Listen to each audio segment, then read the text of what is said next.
the end, you get a feeling for why forests are becoming more and more important when it comes to water.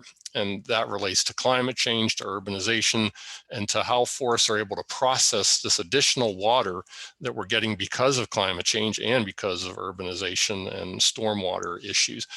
So that's really my goal for the evening. I'm going to start real basic with a few highlighted things. We'll move quickly through those, and then we can get into some of the nuts and bolts of some of the more interesting stuff, you might say.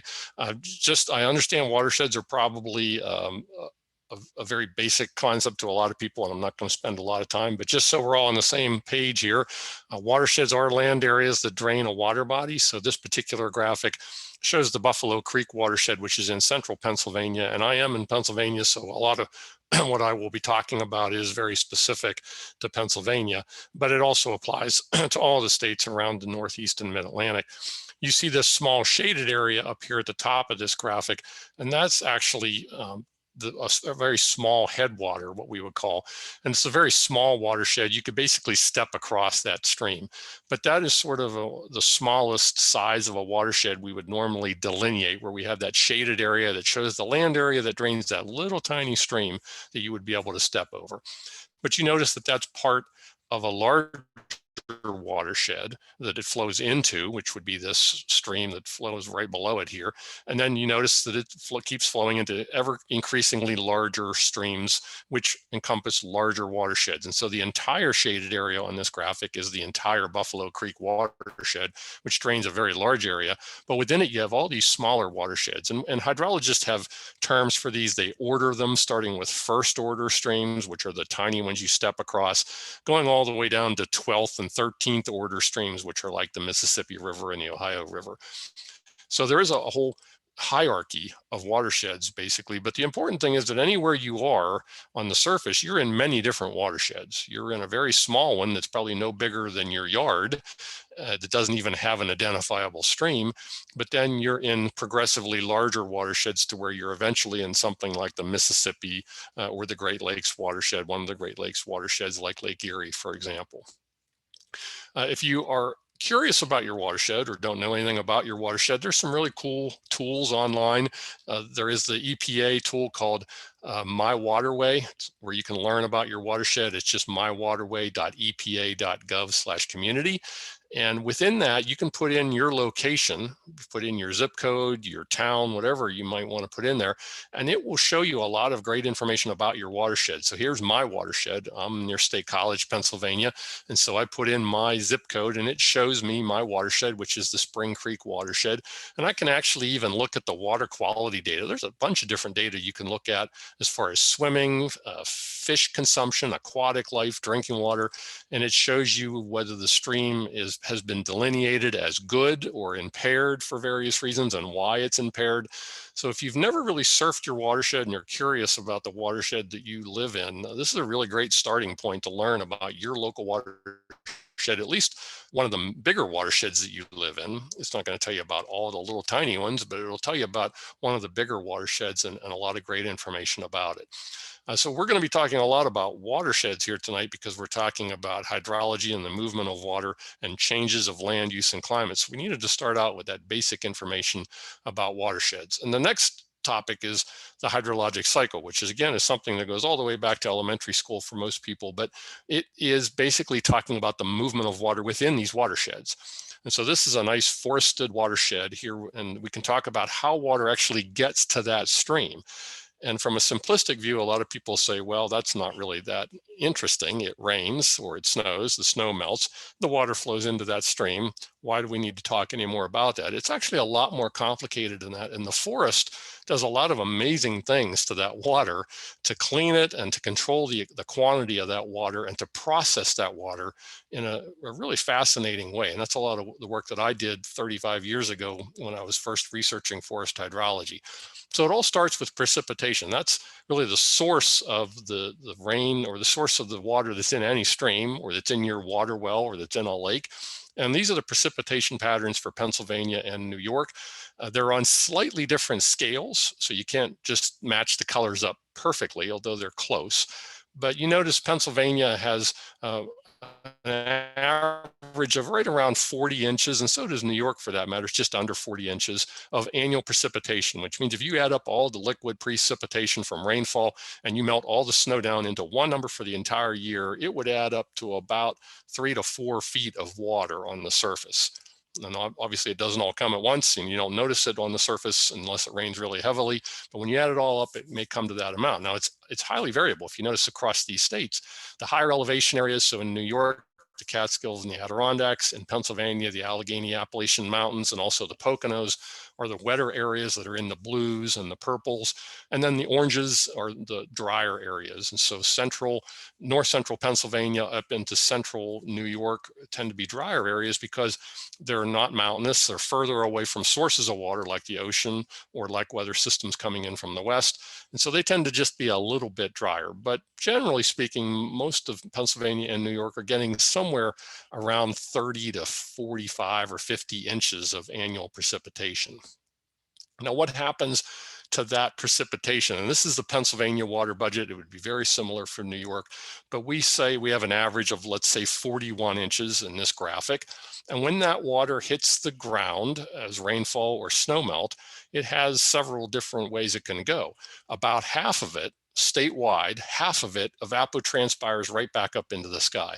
And by evapotranspiration, we mean evaporation from the sun. So rainfall that falls on your driveway, your sidewalk, your roof, a certain percentage of that just evaporates away from the sun. And that evaporation is higher in the summer and lower in the wintertime. We combine evaporation with transpiration, and transpiration is the use of water by plants. So your grass, your trees, your bushes, they are all using water and they are evaporating water through the leaves, and that's called transpiration.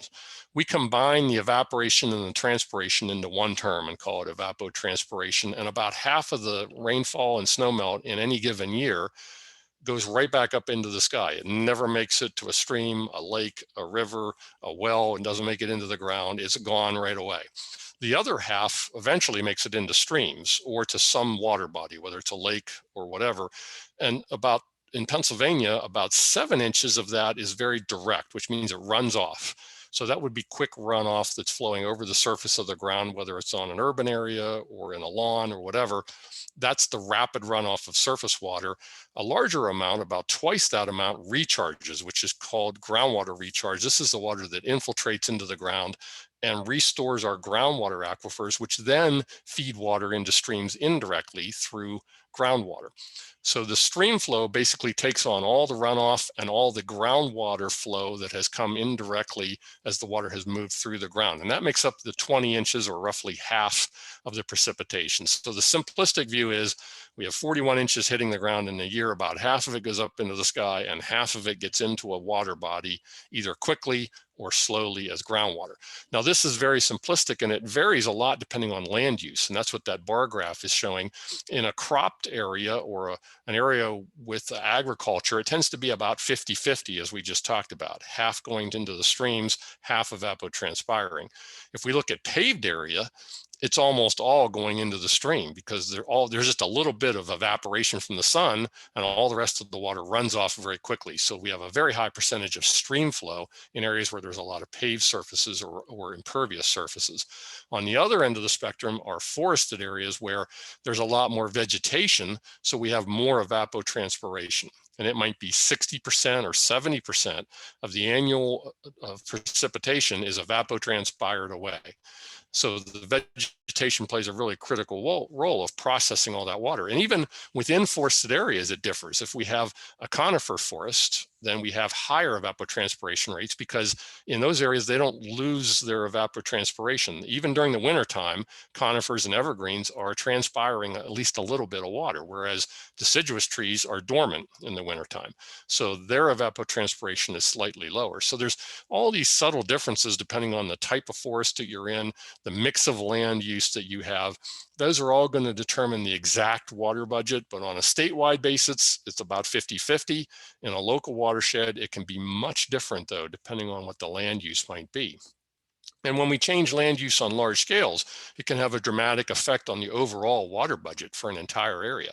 For example, if we're reducing evapotranspiration in our area, that might have implications for people downwind who rely on the precipitation from our evapotranspiration. So there's global issues here with changing these land uses dramatically.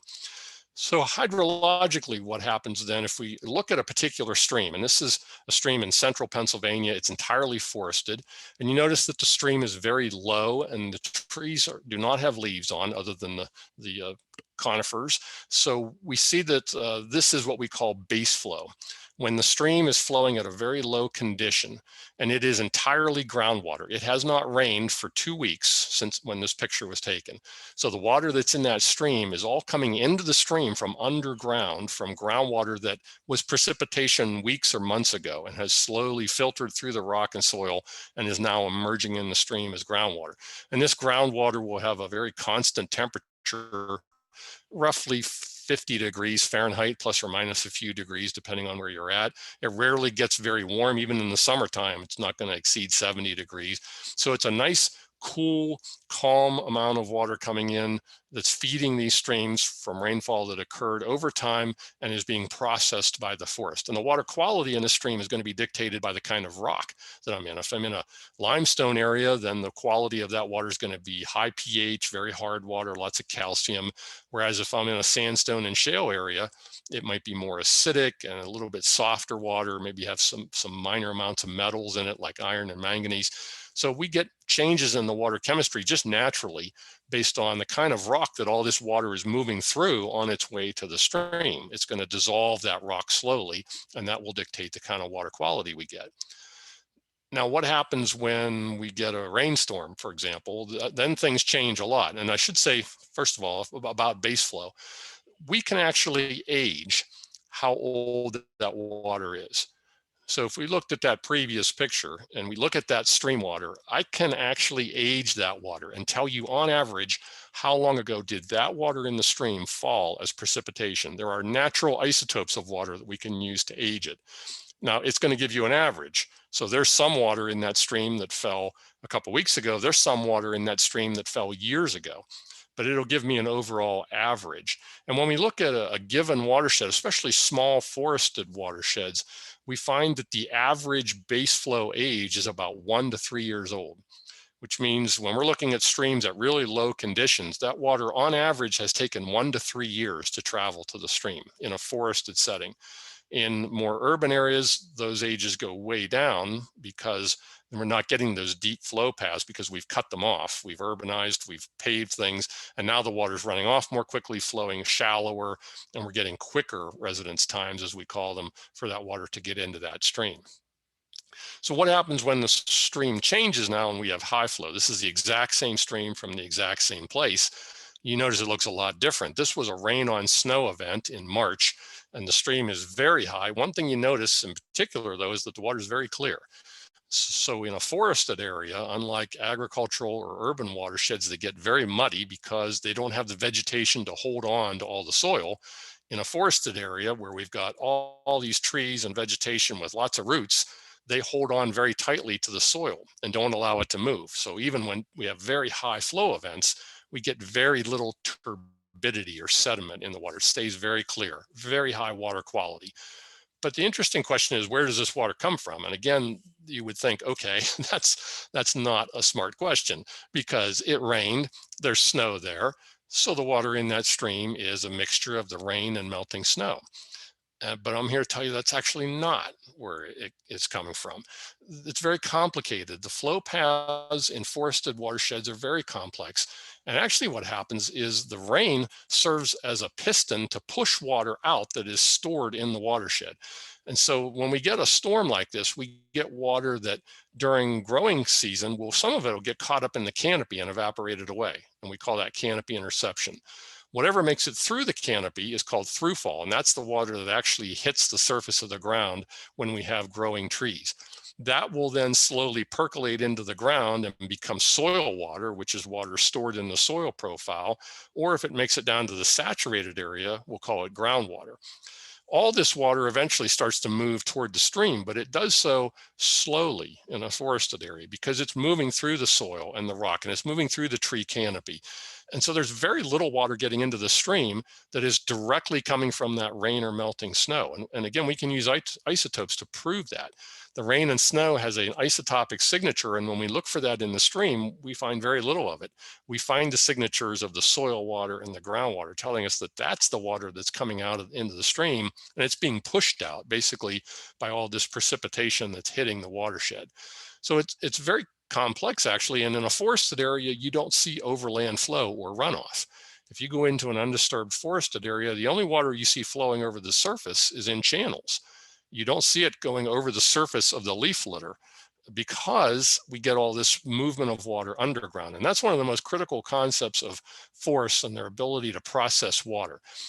Forested areas are analogous to a giant sponge. If you walk around in the forest, you notice you have this nice thick leaf litter from years and years of leaves falling on the ground and decaying. So we have a thick leaf litter with a thick organic matter of decomposing leaves underneath that. And then below that, we have forest soils that are loaded with holes, and we call those macropores. So like any specialty, we have to come up with fancy names for anything. It's a hole in the soil, and we call it a macropore. If it's a small hole, we call it a micropore, which is a brilliant name. And where do these things come from? Macropores, which you can see that Sharpie pen next to it, come from old tree roots, decay, leave behind a hole in the ground where water can move through it. Earthworms, small burrowing animals, all examples of things that leave holes in the soil. And if we cut a trench in the soil, and if we can cut it perfectly and not disturb the soil, the forest soil will look a lot like Swiss cheese. There's just holes all through it. And that provides a tremendous ability to move water and store water.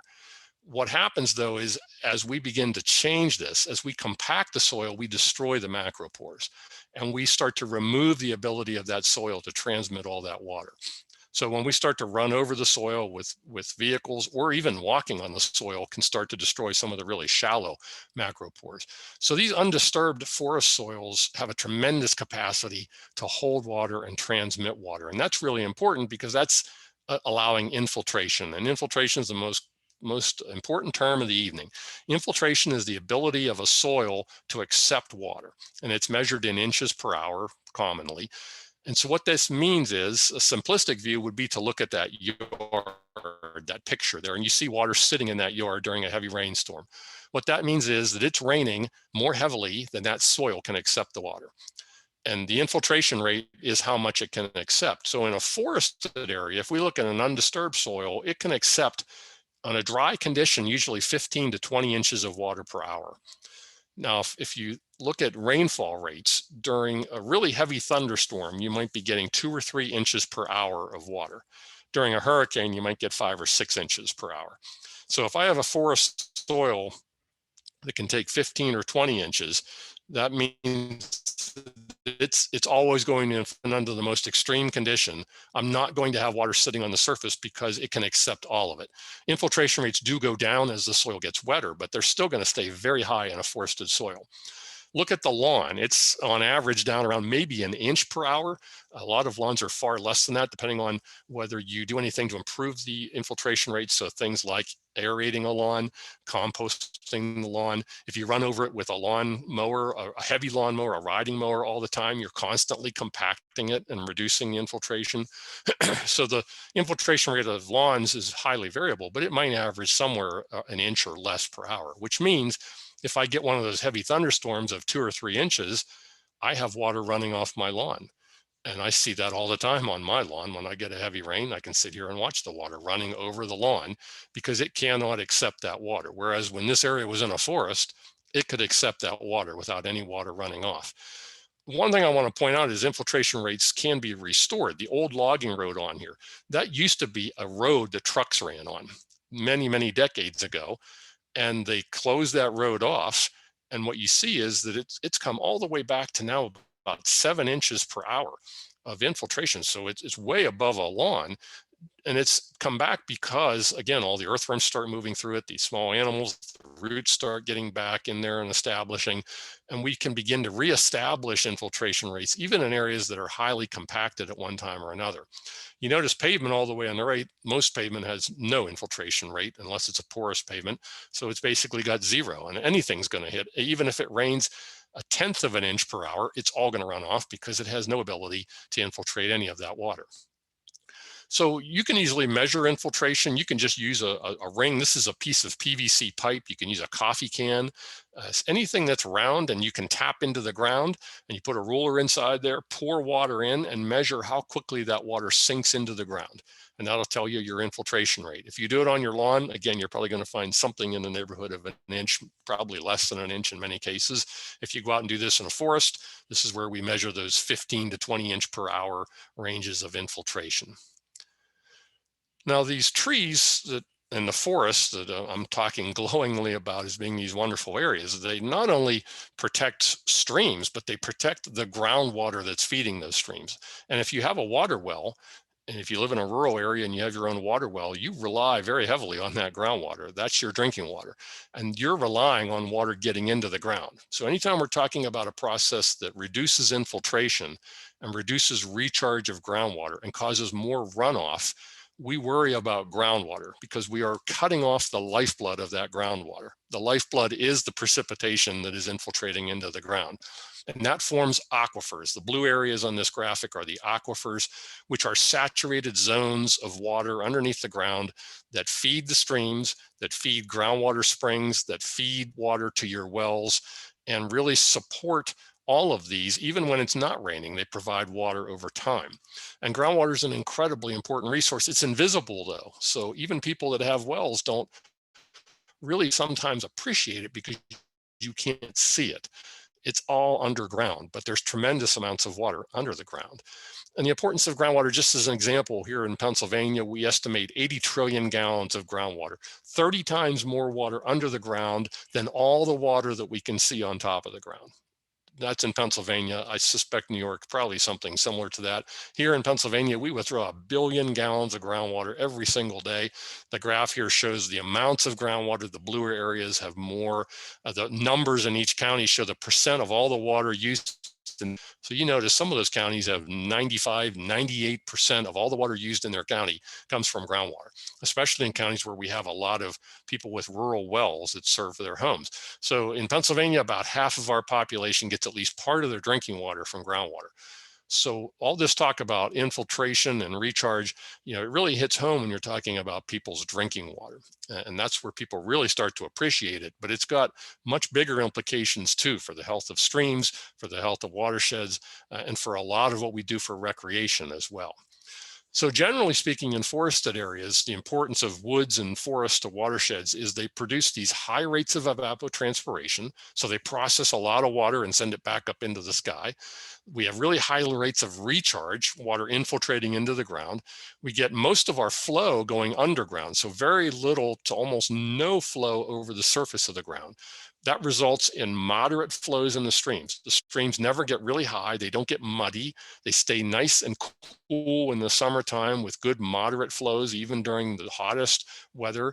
The banks are very stable because of all the roots, and we have really good water quality under these conditions. So now let's mess this all up, okay? What's changing all of these things? Well, we'll talk about two things, climate change and changing land use. These are some graphics for climate change in northeastern and mid-Atlantic states showing the mean annual temperature change and precipitation change. Obviously, it's getting warmer, but let's focus that one on the right. Our mean annual precipitation in the mid-Atlantic region is increasing by 0.04 of an inch per year. It doesn't sound like very much, but when you add it up over time, look at that graphic. We're starting at about the year 1900 and our average is about 40 inches. And by the end, we're starting to get pretty close to 45 inches when we're out into the early 2000s. That's a pretty incredible increase, 40 to 45 inches, an average increase of 5 inches when you're only getting 40 for the whole year. That's a big change in the amount of precipitation that you're getting. So this is one of the most troublesome things, not just the increase in temperature, but the fact that there's more water that we need to process now. And that's not the worst of it. The worst of it is that rain is not being spread out. That rain is coming in during more intense rainstorms. And when we talk to people about climate change, one of the things that they're always clear to point out, one of the obvious things that people say to us over and over again is, I'm not sure if it's getting warmer or not, but I notice that it's raining harder than it used to. I notice that we have more problems with water running off our lawn than we ever used to. And we see more water running down the street than we ever used to. And some of that might be land use change. But in a lot of cases, it's because we're getting these more intense storms. And this is data, again, from Pennsylvania showing the increasing number of days where we're getting these big rainstorms, big being more than 2 inches of precipitation in a day. And you can see the trend across time from the 1890s until the 2000s. And there's a lot of variability with any climate data. There's a lot of variability. That's one of the hard things about trying to help people understand climate change is there's so much variability. But when you look at long records and see trends like this at all weather stations across the state, we start to understand that, yes, we are getting a lot more intense rainstorms. So it's not that we're getting all of that extra precipitation spread out throughout the year. It may be coming in just a few rainstorms that produce much heavier rain. And we can look at the National Climate Assessment more specifically. And in the Northeast and Mid-Atlantic, we've got a 71% increase in these very heavy precipitation events. This is observed. This is not predicted. This is what has happened. And you can see across the country it's higher, but it's especially a problem in the Northeast and Mid-Atlantic, where it just so happens most of our population is as well. So this is a problem when you're getting all this extra rain. You have to be able to process that, and that creates stormwater issues. We also see changes in snowfall and snow cover. This is in central Pennsylvania, where we've had a decreasing trend in snowfall and seasonal snowfall amounts. In fact, last winter, not just one we just came out of, but last winter was our least snowy winter on record. This year, we came back somewhat. So again, we have a lot of variability, but the trend has definitely been for less and less snow. And these are projections, the graphs there for the northeastern part of the country. The reds are basically showing areas where we're noticing very large changes in the snow cover and snow days. And so we're seeing fewer days with snow cover, and we're seeing also reduced opportunities for rain on top of snow, which that can be good, right? Because some of our big floods come from rain on top of snow. So this isn't all bad news. These changes have some good implications as well, but they have issues associated with them as well. So what about the overall effect of climate change on hydrology, or the movement of water? We've already talked about the increasing precipitation and more extreme events and less snow. So we've already observed that. That's not a prediction, that's happening. What we also see is increased evapotranspiration, because we're getting more moisture, but we're also getting warmer temperatures and longer growing seasons. And so we have more opportunity to process a little bit more of that water through evapotranspiration, which is good. That's a feedback mechanism where the environment can try to process some of this extra water by having warmer temperatures, longer growing plants, and more ability to evapotranspire. The problem is it can't compensate for all the extra precipitation, and we get increased stream flow, more extreme stream flow events, and also warmer stream temperatures, which have implications for cold water fish like trout, for example. There are concerns about more and more streams becoming too warm for trout being able to survive throughout the summertime. We also notice higher groundwater levels because we're getting more precipitation. Yes, we're able to remove some of that through increased evapotranspiration, but we're getting a lot more of it of actually recharging into the ground. So groundwater levels are increasing in some areas, and we can actually see that graphically here. I'll show you in a moment. This is a typical hydrograph for a stream. So what does this all look like when we look at a stream? This is the flow in a stream. This is an actual hydrograph from the early 1990s for a small forested watershed. You notice all these peaks, all these times when the blue line is going way up. That means that a rainstorm happened or a melting snowstorm occurred. And so you notice a lot of peaks in the March, April, May time period. And then you normally get a couple of big peaks in the summertime. And then the fall is a more calm time period. What we expect to see and start to see now is that these peaks in the springtime are starting to disappear. They're starting to move toward the wintertime. They're moving to the left on this graphic into January and December of the prior year, because we're getting less snow and more rain. We're not accumulating the snow, which then melts in the springtime. So those big peaks in the spring are getting reduced and spread further into the wintertime. We're also getting more extremes in the summertime, both with temperature and flow, because we're getting these really large storms and tropical storms that are producing really high flows, and we're getting higher water temperatures throughout the year. I mentioned groundwater levels going up. This is an example in Tioga County, Pennsylvania, going back into the 1960s all the way through present. And you can see a general increase. Again, there's some cyclic behavior here, but you notice if you draw a trend line through this, groundwater levels are creeping up. Now, they're not going up a lot. You notice we're talking about just a foot or two of change. So it's not like water's beginning to flow out of people's wells onto their yard. We're not seeing huge increases, but it is measurable in many wells where we can start to see very small changes in groundwater levels. But again, a lot of variability. Last summer, we had significant droughts, so people were talking about low groundwater levels. So there's all this variability that we have to tease out to find these kind of trends. Now, let's also start changing the land use here and see what happens. And this is the effect of removing trees. So on the left, we have an uncut condition where we have 2/3 of the water being evapotranspired and 1/3 going into streams. On the right, if we go in and clear cut it, basically we flip that. And now 2/3 of the water is going into the stream and 1/3 of it's going to evaporation. Now in the Northeast, that won't last very long because the trees grow back so fast. In fact, within weeks or months, we start to get a lot of growth there and we start to remove that effect of cutting the trees. But if we remove the trees permanently, then we might have this condition permanently where we have completely flipped the hydrologic cycle. Now, instead of all that water going up into the sky, it's all running off. And that creates stormwater, which is a big problem in many, many areas. And with stormwater, we're talking about water that's running off a surface, whether it's a roof or a parking lot or a driveway or a lawn or an agricultural field. It's all stormwater if it's being produced by a land use change and running off the surface. Our traditional method for handling stormwater has been to collect it, concentrate it, and convey it.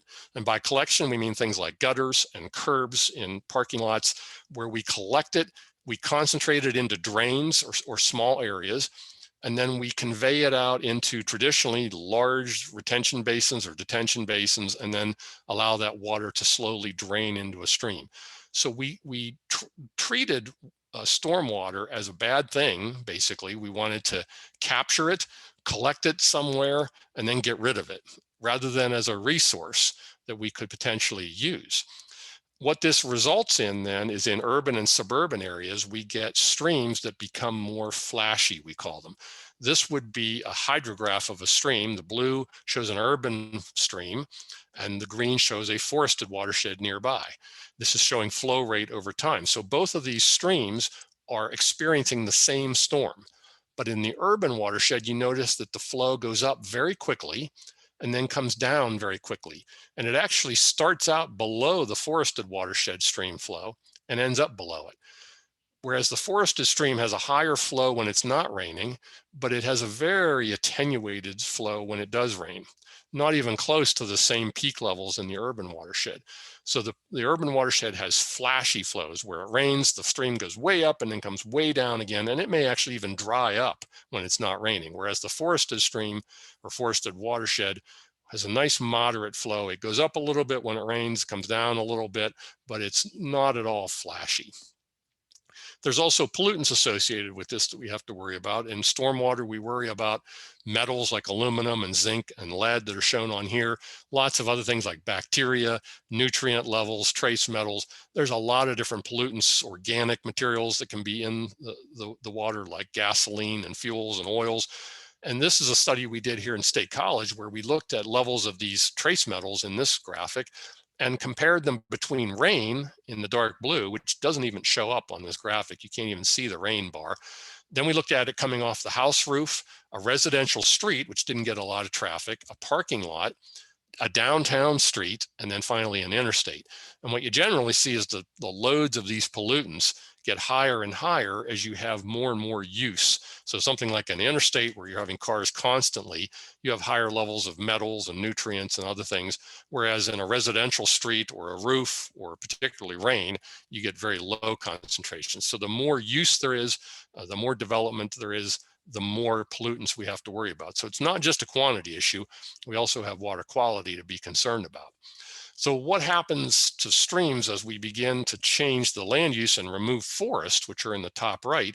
We start to see streams that are getting so much more water in them that the stream banks cannot handle it. And we have to go in and actually change the stream banks. So the bottom center picture shows tremendous erosion that's occurring because this stream is being subjected to much higher flows than it ever was when it was forested. And so what we might do is go in and put all this rock material in to try to stabilize the bank and protect that bank when it is flowing. But ultimately, in really severe cases, we have to concrete the channel in the bottom left. That shows a very highly urbanized environment where streams are running right through a city. We typically would have to concrete them because there's so much flow happening so quickly. No matter what we do, we can't stabilize the bank unless we put concrete in there. So we end up with degraded habitats, warmer water, very little aquatic life, much higher pollutant loads, more sediment, as you can see in the bottom right picture, and much more extreme flows, where in the urban setting, the stream will dry up when it's not raining, and then it'll flow very high when it is raining. So the overall impact of urbanization is we end up with lower stream flows when it's not raining, higher stream flows when it does, so more flashy conditions. We get less groundwater, so people that have water wells in these areas start to lose their water, and they have to start drilling deeper wells to access the water because the groundwater level declines, and we call this groundwater mining. And there are parts of the east where we see groundwater mining. It's much more prominent in the western part of the country where they don't get as much precipitation, but we do have areas in the east where groundwater mining is occurring, where groundwater is steadily declining because we're pumping it out more quickly than it's recharging. And a lot of that's not just because we have more people, but because we have cut off the supply of water. We don't allow it to get into the ground anymore. We have it running off into streams. These are some examples of what we've noticed in real watersheds. This is Bushkill Creek in Pennsylvania, where we looked over time, first of all, at the change in urban land use. And so the little brown bars on the bottom of this graphic show the change in urban land use, and it basically didn't change. From 1930 to 1990, this was a forested watershed. It did not change at all. And we can look at this blue line. That's the trend line of the amount of precipitation that's occurring as stream flow. So stream flow is 40% of the precipitation in this watershed. And it has been, because the watershed has not changed, it's been steady over time. We look at Chester Creek in southeastern Pennsylvania, and we notice that the urban land use changed a lot. And the percent of stream flow coming from precipitation goes from 40% to 70% by the end of this graphic over a 60-year period. So we have radically changed the hydrology of this watershed. Now, instead of 40% of the precipitation going into the stream, 70% of it now. And it's much higher concentration, much higher amount. And we actually can model this. We find that it's very closely related to impervious area. And we looked nationally, we looked at 60 watersheds all across the country and found a very, very good model that showed that impervious area increases by 5% for every person per hectare you add in population. So every person that you add to 2.5 acres of watershed area, you increase impervious area by 5%. The problem with that model is if we allow increasing population, if we don't break that model, then it's a given that watersheds are going to start to suffer. We have to change that model. We have to find a way to reduce the impervious footprint if we're going to allow population growth to occur. Otherwise, we're going to have absolute population effects on watersheds, and that's what has traditionally happened. So what this all comes down to is changes in stormwater management, and these are being recognized and have been recognized now for quite a few years. But we know that what we basically have to do is mimic the forest. We have to throw out the old ideas of trying to engineer stormwater by concentrating it, collecting it, and conveying it in old ponds and basins.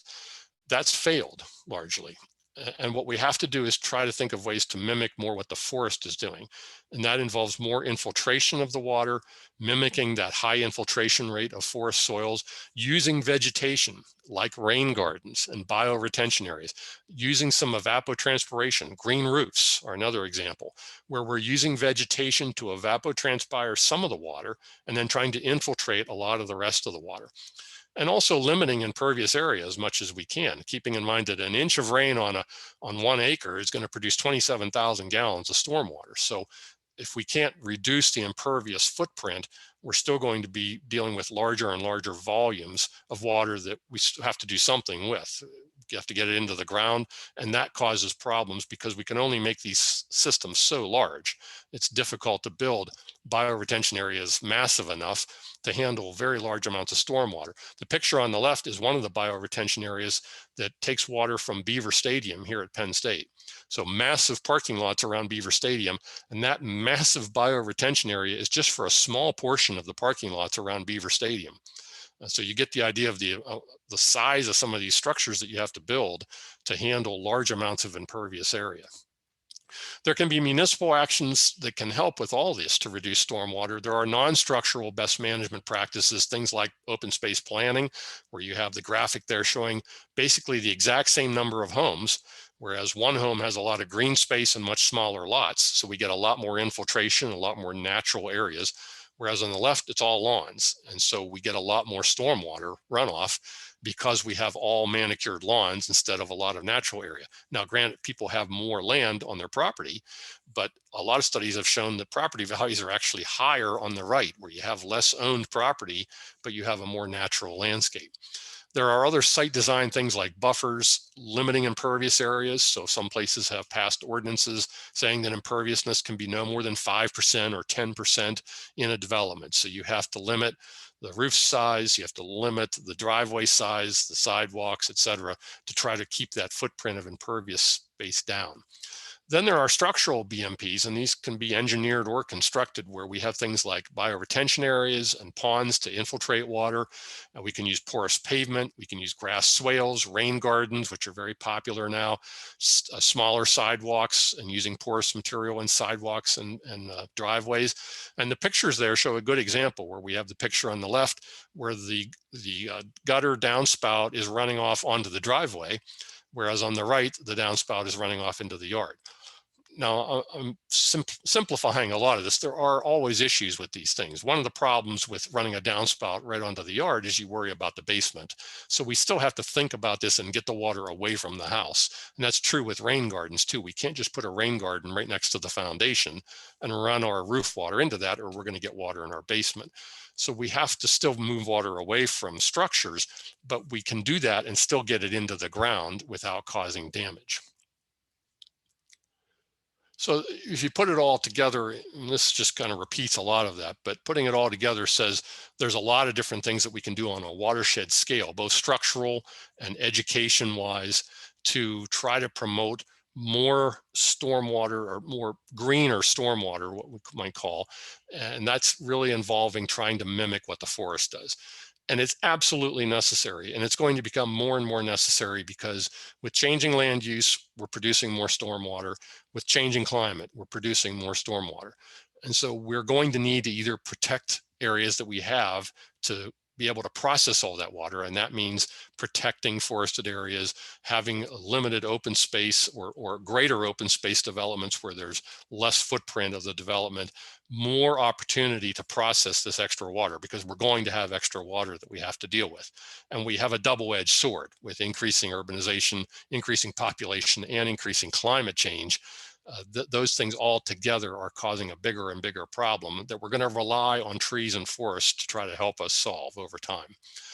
And finally, I always come back to drinking water. Most of the work I do now is drinking water related.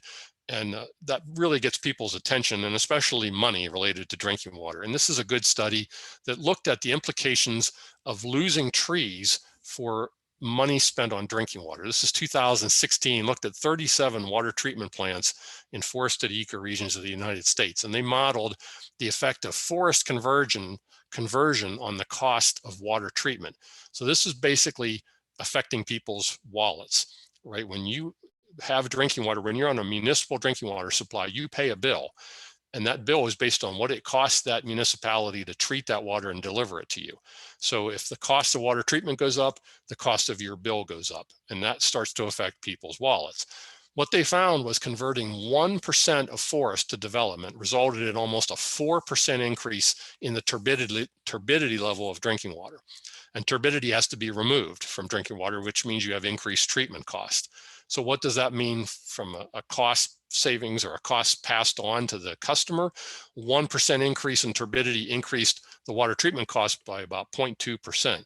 And water treatment is expensive, so 0.2% doesn't sound like much, but on a large system, that's a lot of money that you're spending to remove sediment that used to be removed naturally by the forested setting.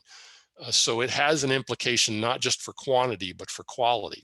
We're not just talking about amounts of water, we're talking about the quality of the water as well. And specifically, drinking water quality really gets people's attention, where you're going to cause increases in drinking water costs and bills if you don't address the issues of more rainfall occurring on more developed surfaces.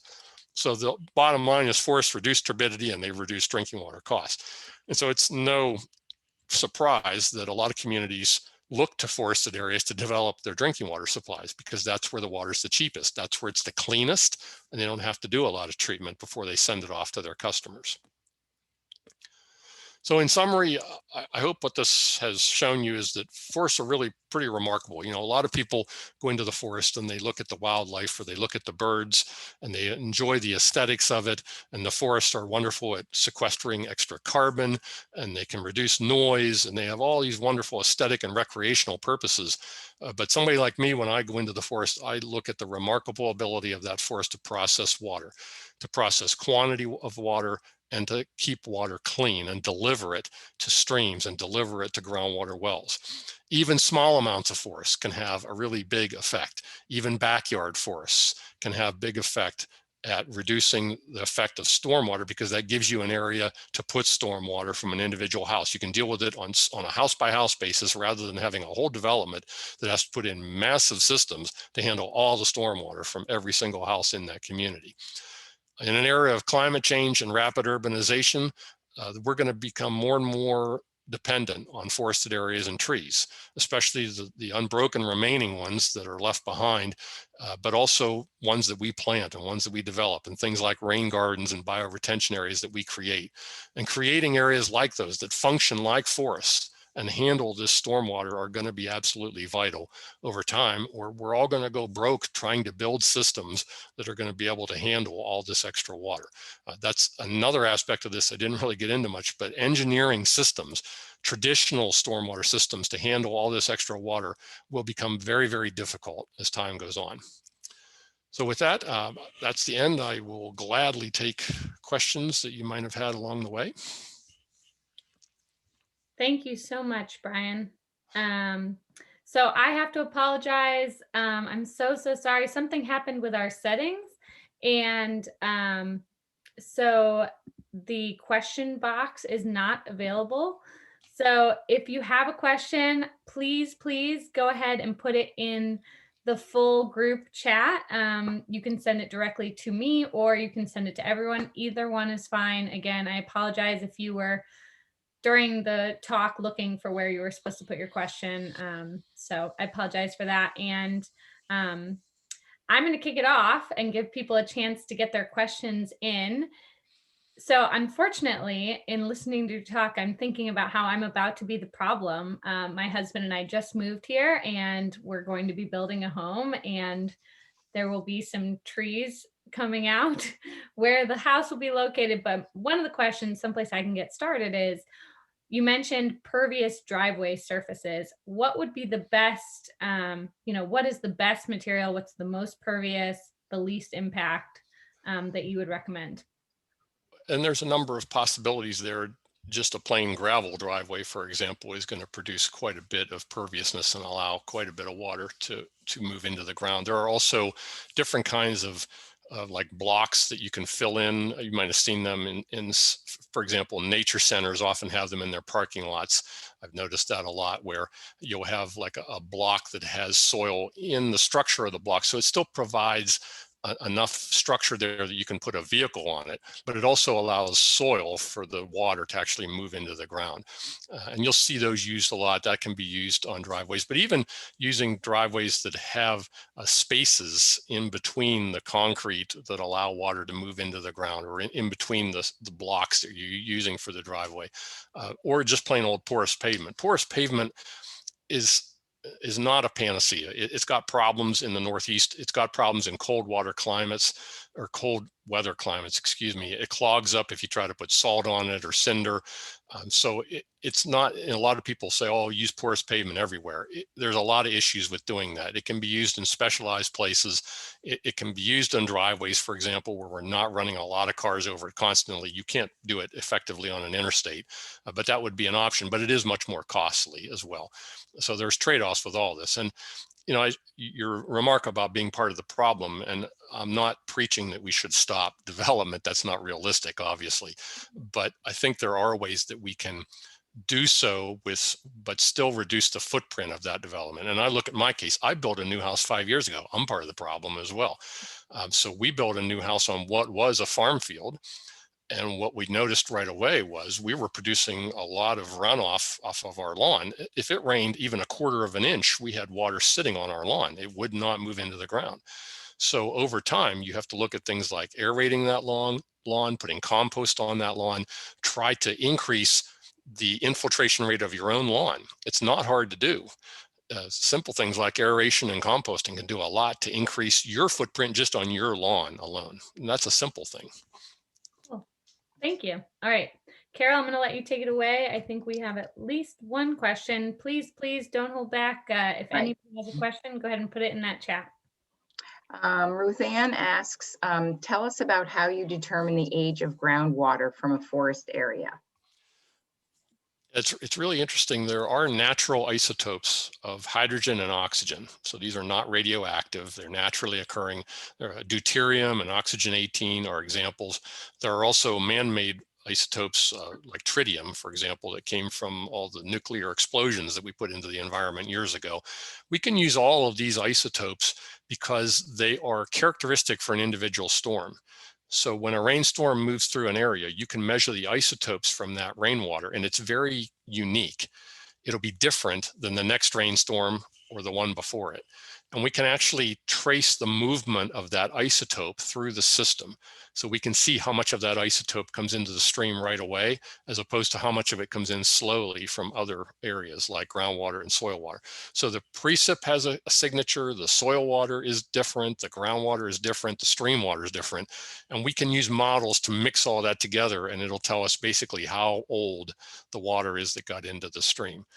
And it's an average. So again, there's going to be water that's very different than that average, but it gives us an overall picture of generally how old the water is.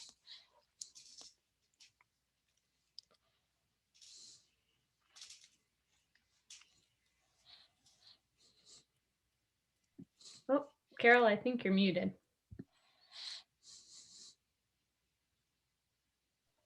Sorry about that.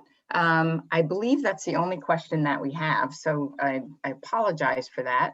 But we did want to make sure that for anyone that wants to get credit for attending this webinar, to please put your email in the chat box as well, please. Wanted to remember that too, so thank you very much.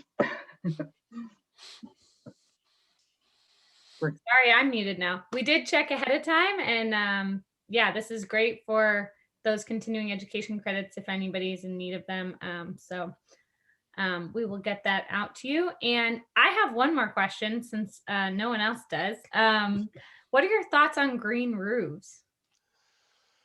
Oh, they're wonderful, but there are issues with that because you have to provide structural support. So it's hard to retrofit a lot of roofs for a green roof condition because of all the extra weight. And a lot of cases, you can't just put that extra weight on the existing roof. So they're great for new construction as long as you can build ahead of time to account for the extra weight. And in fact, at Penn State, just about all of our new buildings for the last 5, 6, 7 years or more have green roofs on them already, or at least portions of their roof green. The building that my office is in is about half green roof, and it was built about 12 or 13 years ago. So they work really well, and they provide that dual function of you put sedums and other certain types of vegetation on that roof, which can evaporate the water, and they can also handle very high temperature. That's another issue with green roofs, is you have high temperatures you have to worry about. So only certain plants can grow there, and you don't want really deep-rooted plants, and you don't want invasives. So you have to watch the species, put the right things up there. But if you do it right, they can evapotranspire a significant amount of water, and then whatever's left over, you can send in the traditional downspouts to a rain garden or a bioretention area, some other processing way of handling the extra water. Cool.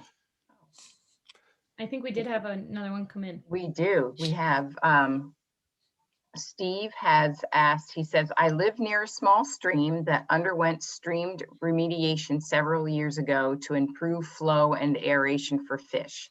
A number of rifflers were placed in the stream and the banks were reshaped. He says, unfortunately, Japanese knotweed was left behind. Can there be a solution to the invasive plants versus the soil that its roots hold on the steep banks? And that's an unfortunate side effect of almost any disturbance, is the effect that invasive species take advantage of that. And that's hard to avoid other than treating the invasive species once it develops there. Hard to prevent when you're doing disturbance like that you're not going to get something like Japanese knotweed behind. But there are methods to manage that plant. There are herbicides you can use, and other, and Penn State has a whole fact sheet, for example, on how to manage Japanese knotweed. I imagine other extension services do as well. And that's not the only one. There are lots of other invasives that we have to worry about anytime you're doing some kind of project like that. It's just another sign of the times. It's something we have to deal with. Unfortunately, yes. Someone has another question about Whitney's green roof here. Says, give us an idea of the structure of the soil on a green roof and how thick, how thick, and if you need any drains under the green roof. Yes, so normally they'll put down a membrane, and I have pictures of the one. I should put some pictures in this presentation, but they'll put down an impervious membrane so that you're still putting basically a waterproof roof on there, just like you would traditionally. And then on top of the membrane, and you have drains in that, just like you would with a gutter system, you have drains in that roof to allow any water that gets through the rooting system to go into the drains and be handled appropriately. But then on top of that membrane is where you put the soil. And the soil is a very coarse soil, sandy, not at all clay, but much more coarse, sandy loam soil. And that works really well to provide lots of aeration, and it doesn't heat up as much. It's not as heavy, and it can actually allow more of the water to evaporate. If you had a clay soil there, for example, it's very hard to evaporate water from that. But if you have a sandy soil, you can actually evaporate much more water.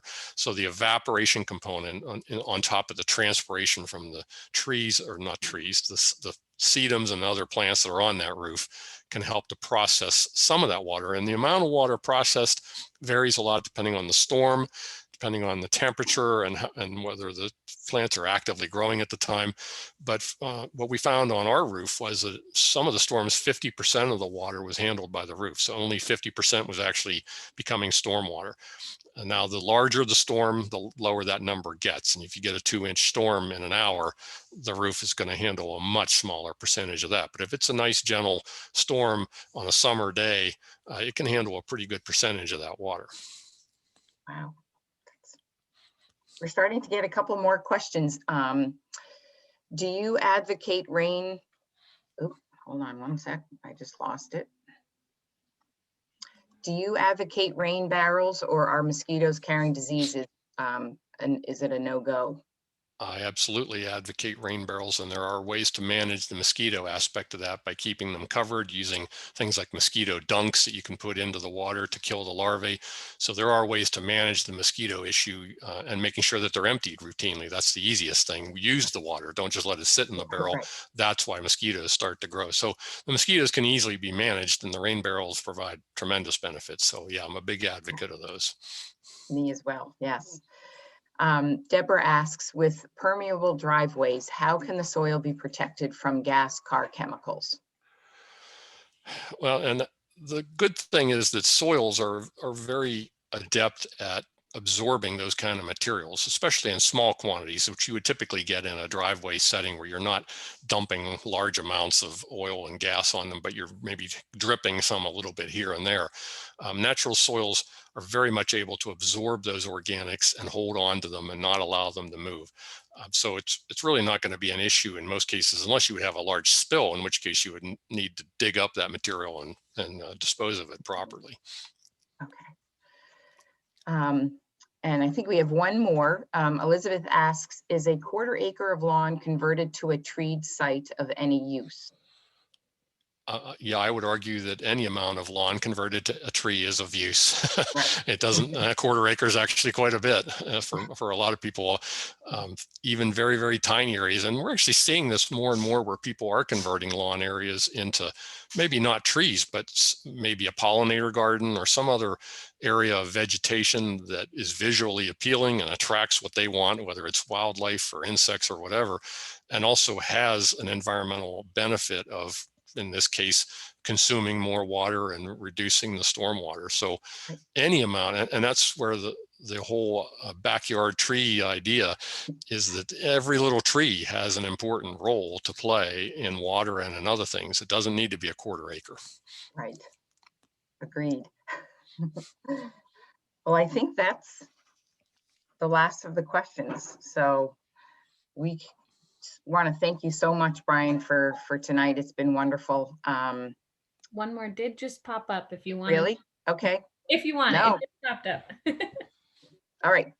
One last one. Do you recommend specific trees that hold larger quantities of water for planting on public spaces? Yeah, and I'm not an expert on trees. We have an entire green infrastructure team at Penn State, and there are publications you can look at online where they will give you, for example, recommendations for rain gardens that are trees that are able to handle that extra moisture, for example. And some trees obviously do better than others in a higher moisture environment. So I'm not able to make recommendations on trees, but there's a lot of that information available through green infrastructure. If you just search online for just ask that question online, and I'm sure you'll come up with some answers for it. Absolutely. And that's something that I'm addressing it to Steve, that I can help with in terms of recommendations of different species if you're thinking of a particular area. But any tree you're going to want to plant for the place. So you want it to be successful no matter. So you're going to want to not only look at, soil, but water, sunlight, lots of different things to make that tree be successful and grow. So, but you can definitely reach out to me. I'd be happy to help you with that. Yes. All right. Well, with that, I think that's wonderful. Thank you so much, Bryan. This was so informative. I know I saw a lot of people commenting in the chat.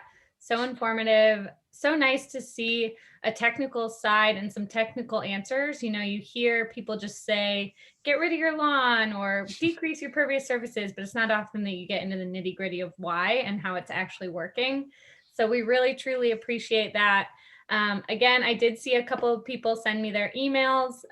Anybody else, please feel free. And if you don't get it in time or something, you can always send it to us. My email is just whitney@chautauquawatershed.org, and I'll put that in the chat here.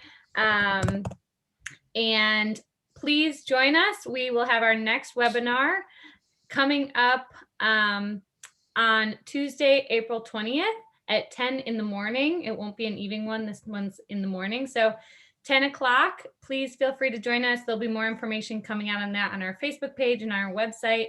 And I hope that everybody has a wonderful evening. Thank you all for joining us. Thanks, everyone. Happy spring. Yes. Same to you.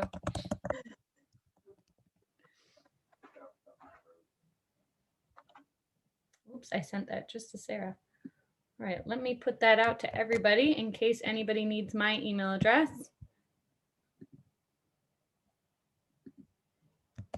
All right. Thank you all so much. Have a great night, everyone.